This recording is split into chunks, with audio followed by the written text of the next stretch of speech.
my lovely Misfitians, and welcome back to another vlog.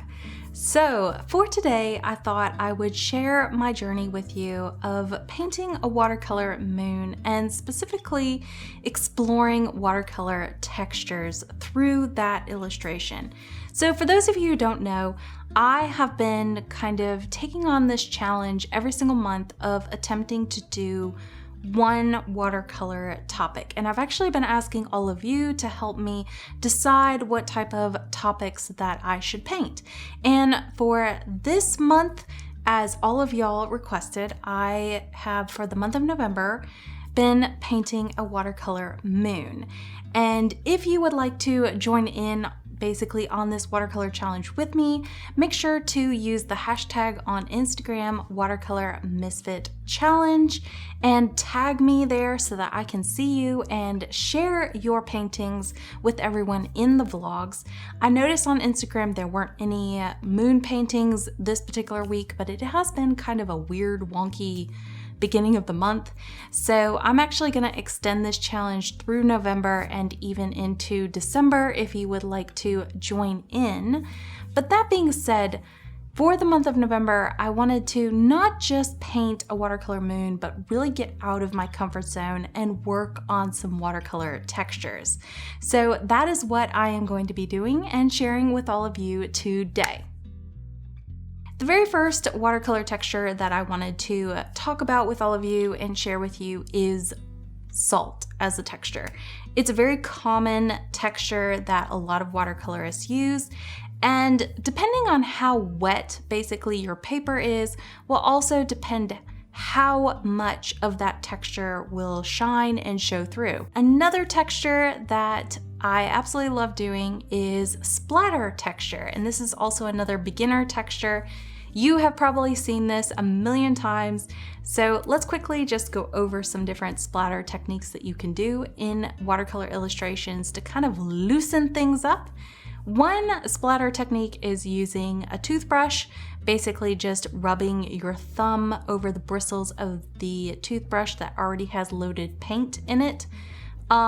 Basically, depending how much paint is in those bristles, you'll either get larger dollops of specks on your paper, or you'll get smaller dollops of these little flecks on your paper. Personally, I like the smaller ones, so usually I will brush my toothbrush basically with paint on it on a paper towel and actually remove some of that paint in order to get those more flecky, tinier speckles on my paper. So that's a little hack for you to get that tinier little minute detail of a texture. Another way you can add splatter to your painting is by actually taking two brushes and popping them together. One brush is filled with a lot of water and paint.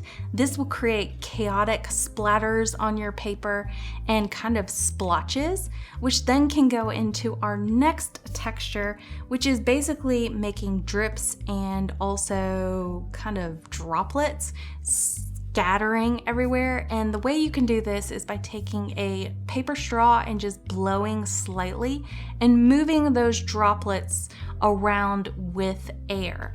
And this creates another unique texture that is very kind of chaotic and loose, but has its own kind of abstracty modern appeal to it. So that's another way that you can add texture to a watercolor painting. Now we're gonna start getting into more of the intermediate watercolor textures I would consider. And the first two watercolor textures that I would consider more intermediate would be blossoms and blooms.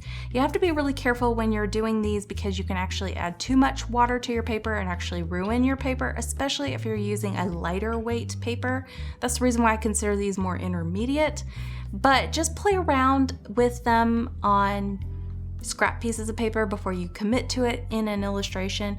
But it's really interesting to see how adding water to already wet paint can create really unique and interesting textures. Now, a lot of times we don't want these in an illustration, but you can actually use these as textures. And I was thinking about using these specifically for my moon painting as craters and those mountain ridges. Another texture that is very popular, I would say, is lifting. And you can do lifting in a variety of different ways. So you can lift paint that has already dried with a brush, basically taking a wet brush, re-wetting that paint, and then lifting it up. For this particular painting, I wanted to actually put a little twist on that lift texture. And what I did is, once the paint was slightly damp, so it's almost dry, but it's not quite yet, what I did is I actually took some paper towels, and what I did is I crumpled them up, and then I started just basically blotching on the paper and slowly lifting up some of that pigment that was still damp on the paper. And this once again creates a very muted kind of blotchy texture on your paper, which I thought would look really nice as kind of sand or dirt kind of texture that is on the moon, kind of the surface of the moon look. So that was another way that I used watercolor texture through lifting in this particular painting. Now, the next way that I use basically watercolor texture is through mixed media. So for this particular basically illustration, I decided to use sepia ink with my watercolor paints, where basically I'm adding an ink with pigments. And I knew this particular ink would create textures and actually a chemical reaction with my watercolor pigments. And since the two had a chemical reaction, they create these little flecks, which is great to add texture to my moon painting. And a lot of mixed media actually does do this. When you're mixing dyes with pigments, a lot of times, such as watercolor concentrates with watercolor tube paints, or even pan paints, you're mixing a dye with a pigment, and a lot of times you can get these little funky textures, which are really cool to add as just an added bonus kind of look in your watercolor illustrations. Anyway, that is it for today. I do have some really cool announcements. Don't click off. Don't leave me yet. I actually need your help right now. So for the month of December, I have an idea of what I would really like to do. I want to do something special for the month of December for kind of Christmas time, but I need some suggestions. So in the comments down below, please leave me a name of an animal that you might want me to paint in the future. I have a really cool idea of something that I want to do, but I would like to have your opinion on what kind of animals maybe you would like for me to paint. It doesn't have to be just a generic animal. You can do dog, or you can do a specific breed, such as Boston Terrier or Golden Retriever, or whatever you desire.